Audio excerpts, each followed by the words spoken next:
प्रतिभा सिंह की गोदली पंचायत में हुआ है करोड़ों का घोटाला। पुल, सड़क, मंदिर, हर जगह मचाई लूट और तो और शमशान घाट को भी नहीं छोड़ा। इस एक तस्वीर से हुआ पूरे मामले का खुलासा। विजिलेंस ने भी शुरू कर दी है जांच।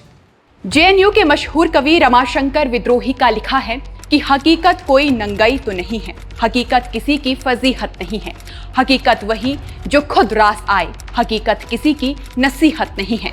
जी हाँ, आज के इस वीडियो में हम आपको हकीकत से रूबरू करवाएंगे और एक ऐसे पुल के दर्शन करवाएंगे जिसे देखकर आप भी कहेंगे, किसने बनाया ये मुजस्सिमा? किसने बनाया ये मुजस्सिमा? अब आपके स्क्रीन पर जो ये पुल नजर आ रहा है ना, इसे जरा गौर से देखिएगा। ना कोई आर्किटेक्चरल कमाल, ना कोई इंजीनियरिंग का चमत्कार, बस एक मामूली सा सीमेंट का टुकड़ा जिसे देखकर पहली नजर में यही लगता है कि किसी ने लोक निर्माण विभाग के छुट्टी वाले दिन बचे हुए मटेरियल से मजाक मजाक में इसे बना दिया होगा। मगर जनाब, इस मामूली से पुल की कीमत है पूरे 9,94,000 रुपए और इसे बनाने में लग गए हैं पूरे 681 कार्य दिवस, लगभग 2.5 साल। यानी यहाँ पर पुल नहीं, सरकारी लेट लतीफी और भ्रष्टाचार का स्मारक बनाया गया है। और ये खुलासा भी ऐसे नहीं हुआ। सोशल मीडिया पर किसी लोकल शख्स ने इस पुल की तस्वीर डाली और फिर जो बवाल मचा उसके क्या ही कहने। बड़ी पुरानी कहावत है ना कि ना 9 मन तेल होगा ना राधा नाचेगी, पर यहाँ तो तेल भी पूरा डाला गया और नाचने के लिए पूरी पंचायत तैयार बैठी थी। कहानी है मंडी जिला के नाचन विधानसभा क्षेत्र की नॉन पंचायत की, जिसे 2023 में खुद कांग्रेस की प्रदेश अध्यक्ष प्रतिभा सिंह ने गोद लिया था। जी हाँ, वही प्रतिभा सिंह, हिमाचल की राजनीति का जाना पहचाना नाम, पूर्व सांसद और दिवंगत पूर्व मुख्यमंत्री वीरभद्र सिंह की पत्नी और लोक निर्माण मंत्री विक्रमादित्य सिंह की मां। प्रतिभा सिंह ने जब पंचायत को गोद लिया तो बड़े बड़े वादे हुए, 182 योजनाएं और 11 करोड़ का बजट। कहा गया कि नॉन पंचायत को आदर्श बनाया जाएगा, मगर आदर्श बनते बनते पंचायत बन गई घोटालों का गुरुकुल। इसलिए अब आप घोटालों की रामायण भी सुन लीजिए। शमशान घाट के स्टोर के लिए 5 लाख रुपए पास हुए, जमीन पर सिर्फ एक बोर्ड टांगा गया, बाकी सब पैसा आध्यात्मिक मोक्ष के रास्ते चला गया। पानी की पौंड यानी जल संचयन की बात, कागजों में तो कई पौंड बना दिए गए, पर असल में पानी पानी हो गया।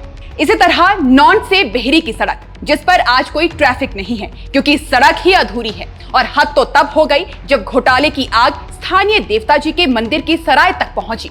यानी जहां लोक आस्था बसती है वहां भी पैसा काट छाट का शिकार बन गया।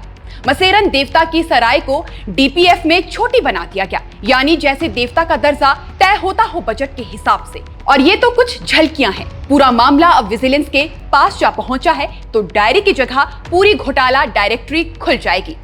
धार्मिक स्थलों में हुई धांधली, कहीं सराय बनी नहीं, कहीं 5 लाख में 2 सराय बना दी गई। और स्थानीय लोग जिनकी आस्था के नाम पर बजट मांगा गया, अब भगवान से नहीं ठेकेदारों से डरते हैं। अब जरा सोचिए, जहां शमशान घाट का स्टोर ही नहीं बना, वहां कोई अंतिम संस्कार कैसे होगा? या फिर सराय अगर देवता के नाम पर बनी है तो क्या वो देवता भी अब कागज पर ही रहने वाले हैं? बहरहाल अब बात आती है उस पल की जब इस पूरे सर्जिकल स्कैम का पोस्टमार्टम शुरू हुआ। सोशल मीडिया पर जो तस्वीर वायरल हुई वो दरअसल विजिलेंस का टीजर बन गई। फिर जो हुआ वो किसी थ्रिल फिल्म से कम नहीं। विजिलेंस टीम ने तुरंत मोर्चा संभाला, मौके पर जाकर आंखों से पुल को देखा और धारा 420 की नजर से तोलना शुरू किया।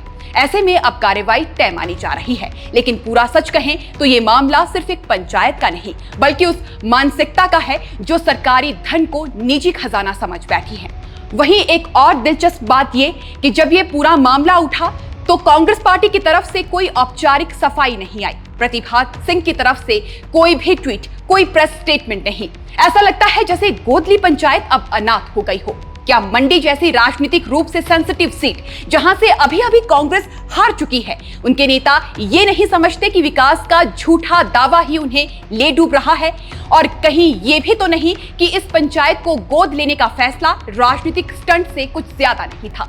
एक आदर्श पंचायत की परिकल्पना जो सिर्फ प्रेस कॉन्फ्रेंस और बाइट में आदर्श बनकर रह गई। आखिर में सवाल जनता से भी है, क्योंकि सोशल मीडिया पर वायरल तस्वीरें ही अब घोटाले उजागर करने का माध्यम बन गई है। सरकारी वेबसाइटों से ज्यादा भरोसा फेसबुक और इंस्टाग्राम पर है। तो फिर क्या अब आरटीआई की जगह रील और मीम ही जांच शुरू करवाएंगे? बाकी अब तो सिर्फ ये देखना है कि ये जांच कहां तक पहुंचती है। कितने नाम सामने आते हैं और कितने लोग आदर्श बनते बनते आरोपी की सीट पर जा बैठते हैं। क्योंकि साहब, घोटालों का पुल जितना भी छोटा हो, उस पर से गुजरना बहुत भारी पड़ सकता है। बाकी आप दर्शकों को इस पूरे मामले में क्या कहना है, हमें कमेंट सेक्शन में जरूर बताएं। वीडियो को लाइक करें, शेयर करें और साथ ही साथ सब्सक्राइब करें हमारे YouTube चैनल को। अभी के लिए फिलहाल बस इतना ही। नमस्कार।